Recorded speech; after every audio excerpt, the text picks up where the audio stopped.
HR online solution YouTube চ্যানেলে আপনাদের সকলকে স্বাগত জানাই। আজকে আমি আপনাদেরকে দেখাবো এসআইআর এর যে গণনার ফর্ম আছে সেই গণনা ফর্ম আপনারা কীভাবে ফিল আপ করবেন সেই নিয়ে আপনাদেরকে বোঝাবো। আপনারা সম্পূর্ণ ভিডিওটি দেখতে থাকুন, কোথাও স্কিপ করবেন না। দেখুন, প্রত্যেকের ঘরে ঘরে কিন্তু 4 নভেম্বর থেকে কিন্তু ফর্ম পৌঁছে গেছে। তো প্রত্যেকের ফর্মে দেখবেন উপরের একটা অংশে লেখা আছে ভারতের নির্বাচন কমিশন। দেখুন যেখানে কার্সার করছি এবং সেই জায়গাটা আমি হাইলাইট করে দিচ্ছি এখনই। এই জায়গাটা কিন্তু প্রত্যেকের ক্ষেত্রে কিন্তু সেম থাকবে। এই জায়গাটা কিন্তু দেখবেন ভারতের নির্বাচন কমিশন, তারপরে নিচে লেখা থাকবে দেখুন গণনার ফর্ম, অর্থাৎ এনুমারেশন যে ফর্ম আছে আপনাদের বাড়ি বাড়ি কিন্তু এনুমারেশন ফর্ম কিন্তু পৌঁছে যাবে। তারপর দেখুন name and contact number of BLO, অর্থাৎ আপনার যে লোকাল বুথ লেভেল অফিসার আছে সেই বুথ লেভেল অফিসারের নাম এবং ফোন নাম্বার এখানে লেখা থাকবে। আপনার যদি কোনো অসুবিধা হয়ে থাকে বা কোথাও যদি বুঝতে কোনো অসুবিধা হয় তাহলে আপনি ওনার সাথে কন্ট্যাক্ট করে নিতে পারেন, ফর্মের সম্বন্ধে আপনি জিজ্ঞাসাবাদও করতে পারেন। ঠিক আছে? এরপর আপনাদেরকে দেখুন এই যে একটা ঘর আছে, সামনে 5টা খোপ আছে। সেই 5টি ঘরে কিন্তু 2025 সালের যে লিস্ট আছে, আমি দেখুন পুরোটা একবার কার্সারটা দিয়ে দিচ্ছি। 2025 সালে আপনার যে ভোটার লিস্ট আছে, সেই ভোটার লিস্টের তথ্য অনুযায়ী এখানে থাকবে। ১ম এ থাকবে আপনার নাম, অর্থাৎ নির্বাচকের নাম দেখুন লেখা আছে।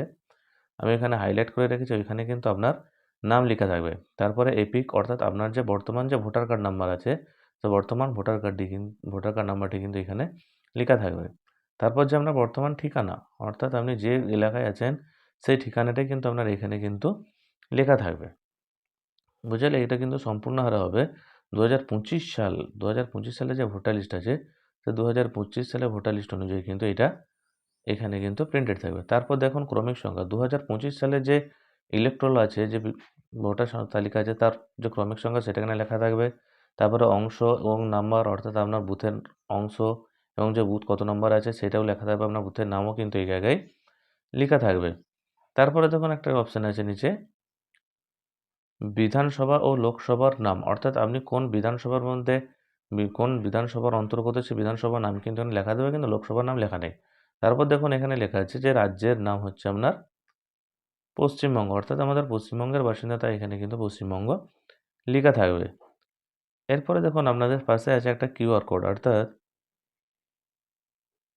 এর পাশে দেখুন যে আমি কিছুটা হাইড করে রেখেছি এই যে কিউআর কোডটি। এই কিউআর কোডটি কিন্তু কেউ কোনো প্রকার কোনো রকম কলমের কালির দাগ দেবেন না এবং কোনো প্রকার এটাকে নোংরা করবেন না। এটি কিন্তু স্বচ্ছ এবং নিট অ্যান্ড ক্লিন রাখার চেষ্টা করবেন। বোঝাতে পারলাম আপনাদেরকে এরপরে?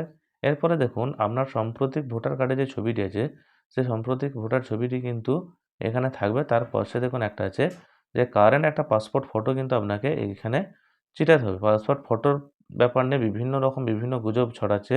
ব্যাকগ্রাউন্ড সাদা হতে হবে, ছোটো সাইজ হতে হবে, সেরকম কোনো কিন্তু মানে বা লিখিত কিন্তু বলা হয়নি। সেরকম কিন্তু কোনো কথা দেওয়া নেই। এরপর দেখুন ফর্ম ফিল আপের যে নির্দিষ্ট রুল আছে সেটাই আমি আপনাদেরকে বোঝানোর চেষ্টা করছি। প্রথমে দেখুন ফর্মের প্রথমেই থাকবে আপনার জন্ম তারিখ। দেখুন আমি হাইলাইট করছি জন্ম তারিখ। এক্ষেত্রে আপনার কাছে যদি বার্থ সার্টিফিকেট বা মাধ্যমিকের বোর্ড সার্টিফিকেট থেকে থাকে, আপনি সেইটি দেখে আপনি আপনার জন্ম তারিখটি লিখে দেবেন। যদি না থেকে থাকে তাহলে কিন্তু আপনি আপনার প্যান কার্ডের যে ডেট অফ বার্থ আছে, সেই ডেট অফ বার্থ কিন্তু আপনি এটা এখানে লিখে দিতে পারেন।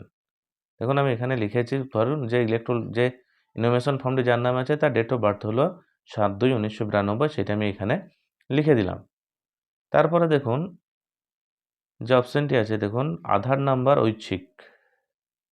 ঠিক আছে? আমি হাইলাইট আধার নাম্বার ঐচ্ছিক, অর্থাৎ আপনার যে আধার কার্ড নাম্বার আছে সেই আধার কার্ড নাম্বারটি কিন্তু আপনি এখানে পাশে যে ঘরটি আছে সেই পাশের ঘরে কিন্তু আপনি লিখে দেবেন। দেখুন আমি একটা সামান্য ডেমো হিসেবে লিখে রেখেছি যে আধার নাম্বার, সেই এই জায়গাটায় কিন্তু আপনাকে আপনার আধার নাম্বারটা কিন্তু দিয়ে দিতে হবে। আপনার চাইলে আপনি দিতেও পারেন, নাও দিতে পারেন, সেটা আপনার ব্যক্তিগত ব্যাপার। এরপরে দেখুন মোবাইল নাম্বার। আপনার পরিবারে যদি ৪ জন সদস্য হয় তাহলে ৪ জন সদস্য নিয়ে একটি মোবাইল হলে সে একটা মোবাইলই দেবেন এবং প্রত্যেকটি সদস্যের যদি একটি করে মোবাইল নাম্বার থেকে থাকে তাহলে প্রত্যেকেই কিন্তু মোবাইল নাম্বার এখানে আলাদা আলাদাভাবে দিয়ে দেবেন। তারপরে দেখুন পিতা বা অভিভাবকের নাম। এক্ষেত্রে আমি বলব যে সকল বিবাহিতা মহিলারা আছেন তাহারা কিন্তু নিজেদের পিতার নাম দেবেন। এখানে কিন্তু স্বামীর নাম দেবেন না। আশা করি ধরুন যে ব্যক্তিটির নাম আছে, যে ব্যক্তির নির্বাচন ফর্ম তার বাবার নাম হচ্ছে কিন্তু তরুণ মণ্ডল, এবং বিবাহিত মহিলারা কীভাবে ফর্ম ফিল আপ করবেন তার নিয়ে ভিডিও আজকে একটা আপনাদেরকে আমি আপলোড করব, সামনে দেবো।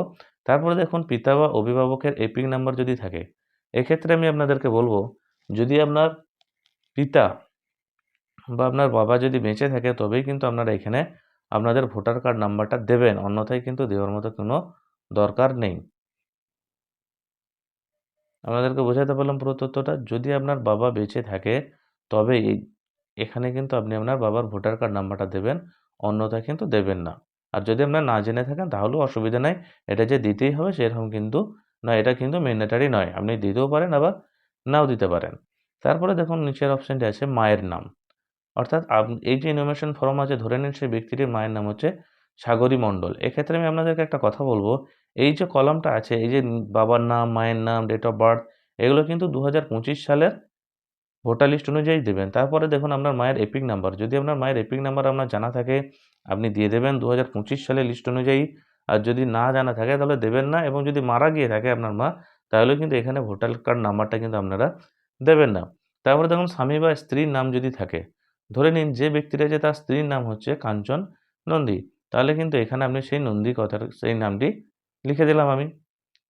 এবার দেখুন ওনার যদি ডিভোর্স হয়ে থাকে, কারোর ক্ষেত্রে যদি ডিভোর্স হয়ে যায়, সেক্ষেত্রে কিন্তু এখানে স্বামী বা স্ত্রীর নাম কিন্তু দেবে না। যদি আপনারা বিবাহিত হয়ে থাকেন তাহলে নিজের স্ত্রী বা স্বামীর ভোটার কার্ড নাম্বারটি কিন্তু এই জায়গায় দিয়ে দেবেন।